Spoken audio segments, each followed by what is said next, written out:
up Exceat Hill just after 7:30 a.m. mid-March, checking out some possible compositions I had spotted driving along the adjacent A259. It's just after sunrise mid-March. Frost still clings to the shaded grass as I make my way up Exceat Hill. Below me, the Cuckmere River winds its way toward the sea.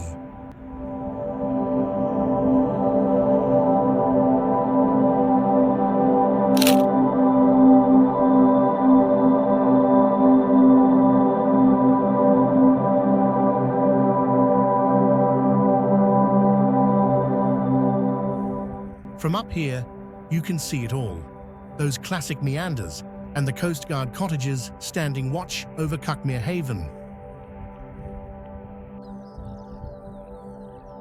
I've walked this hill many times, but today I stopped at the old monument. It marks the spot where Exceat Church once stood, before the plague emptied the village and time erased its name from most maps. From here, you can see why they settled: the river, the cliffs, the vantage point. But history had other plans. The village of Exceat was likely abandoned after the Black Death in the 14th century, and later by changes in the river and local economy. Only the name lives on now, in Exceat Bridge and a few scattered records.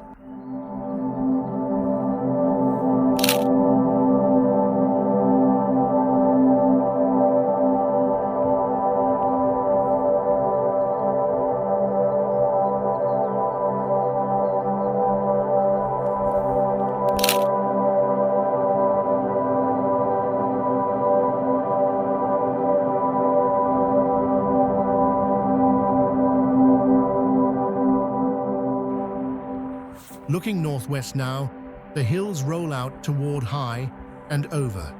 There, carved into the chalk, the Litlington White Horse watches silently across the South Downs, a quiet landmark on a morning that couldn't be clearer. The original horse was cut around 1838. Leaving the monument behind, I follow the path downhill, toward the river, the meanders, and the Seven Sisters Country Park below. Down near Foxhole Bottom, a white horse and a small pony graze quietly in the field. The view opens up now. The Coastguard cottages sit just ahead across the valley, backed by Cuckmere Brow and the cliffs of Seaford Head. It's one of those mornings that reminds you how good it is to be alive. I'm glad I made the decision to walk. I join the South Downs Way, walking beside the river as it curves gently toward the sea. The breeze lifts slightly, and the long grass along the riverbank sways with it. Overhead, white clouds drift slowly through a clear blue sky. The whole landscape feels alive, but peaceful. Some swans bob on the water, dipping their heads below the surface.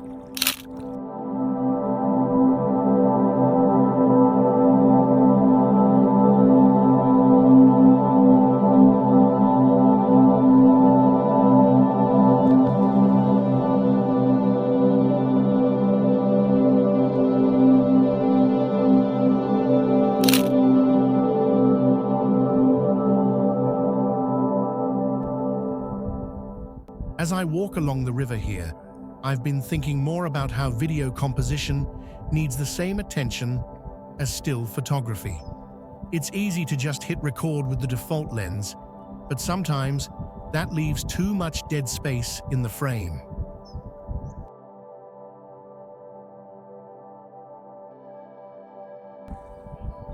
Looking back, I realize I could improve by framing up like I would a still shot. Choosing focal lengths more deliberately, filling the frame with interest. A mix of wide, medium, and tight shots helps tell the story better and gives the edit more rhythm.